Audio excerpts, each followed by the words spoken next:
How do you do, ladies and gentlemen? How to value a house. How much is a house worth? How do we work out its real value? And most importantly, whether it's too expensive or indeed really cheap. Let me start with a rather unusual chart.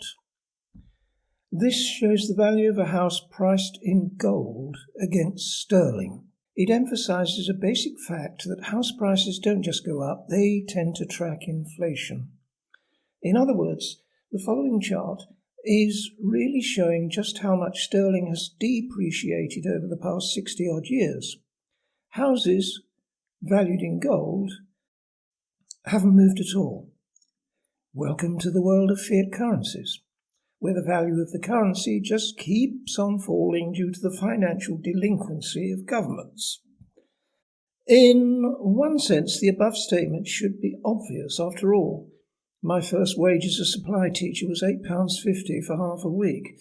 By comparison, back in the 90s, I was getting £31 an hour.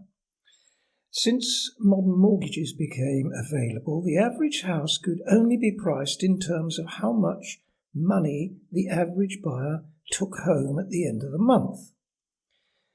This is why house prices can't keep going up. They simply adjust to the value of the currency. Houses are therefore clearly a hedge against inflation, just like gold. If we are to start seeing the return of a gold standard over the next year or two, courtesy of the BRICS nations, that should help stabilise house prices, but probably only after a nasty blip down for those priced only in fiat currencies. But how do we get to value a house? Remember the distinction made by Oscar Wilde? There are two prices for everything, the price and the value, and they don't necessarily come out the same. If you ask an estate agent, he will tell you the price he thinks he can get for the house. He probably has no idea about its value. If you ask a valuer, he will be able to tell you what a similar house sold for last week. But again, he probably has no idea about the house's value. I have used two metrics to find the intrinsic value of a house. That is the figure I am most interested in. Well, it's the only figure I'm really interested in. I next look at the price and see whether the price is above or below the intrinsic value. If above, I simply don't buy. If below, I might get interested. In last week's blog, I mentioned the following deal. Let me just repeat it. In 1988, an apartment sold for £47,000. 5 years later, the guy who bought it sold to me for £20,000. 5 years after that, I sold it for £130,000. Now, you tell me, what was the real value of the apartment? Or did its value really gyrate at such a dizzy pace? The real answer to that question is that its value did not change at all, but its price did, which is precisely what brings up opportunities. Okay, let's look a little bit deeper into this matter. If I live at number 4 Elm Street and you live next door at number 6, and our houses are pretty much the same, then they should be worth the same. If I pay a mortgage for my house and you rent yours, our accommodation costs should, ideally, be roughly the same.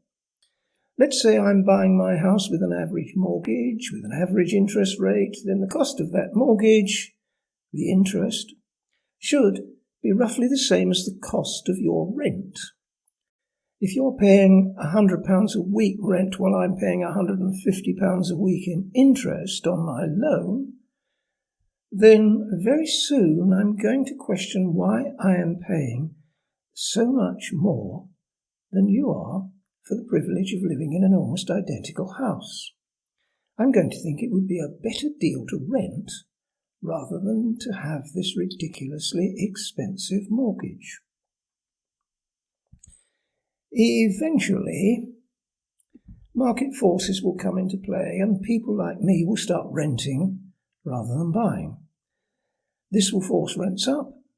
Over the long term, the cost of a mortgage and the cost of a rent will tend to be similar.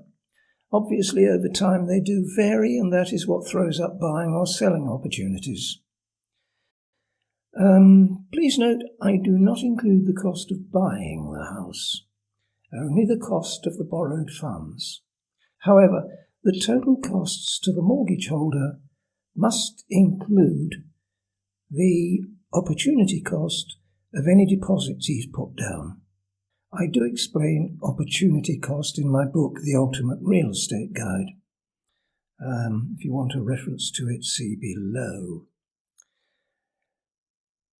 When I did the 2012 revision of that book, I was involved in a question of house swapping. There was a nice 5-bed villa in the Algarve with 2¼ acres of land, a swimming pool, and it was priced at €425,000.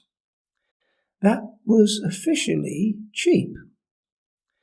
According to the local estate agent, it rented out for about €1,000 a month.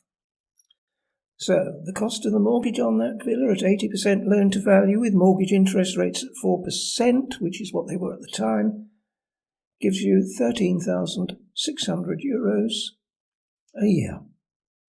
The opportunity cost of the deposit, we'll say, is 4% to make our calculations simple. In other words, $3,200 per annum. So, total cost of the money involved, €16,800 per annum. Rent, of course, you're well ahead of me. Rent at €1,000 a month brings in €12,000, giving us an annual difference, which is a loss, of €4,800. And that does not include the purchase costs. That is not what I call a good deal. Of course, you now have to add the costs for taxes and repairs, so the final cost of buying this house is even more. Supposing I decided to rent instead, I would be financially a lot better off than the idiot who bought the house. Now you have at least one way of valuing a house. A slightly different way of doing that calculation would be to find out what a similar place rents for, multiply the annual figure by 10, and you have a rough guide to the real, or what I call intrinsic, value. There is a more sophisticated way to do the sum, but I don't propose to go into the full details here. If you want all the ins and outs, you need to buy the book. In my book, I also show how you can use these figures to work out what is the best way to manage your money. The crucial figure is always the one where you buy, either as close to the intrinsic value or, better still, below that value. If the purchase price is too high, then the sensible thing to do is to rent. If you rent and save the difference, when prices come down, you will at least not have to borrow the deposit. It's all terribly simple, really. And below is the link to my book, The Ultimate Real Estate Guide. Till next week. See you then. Have a great week.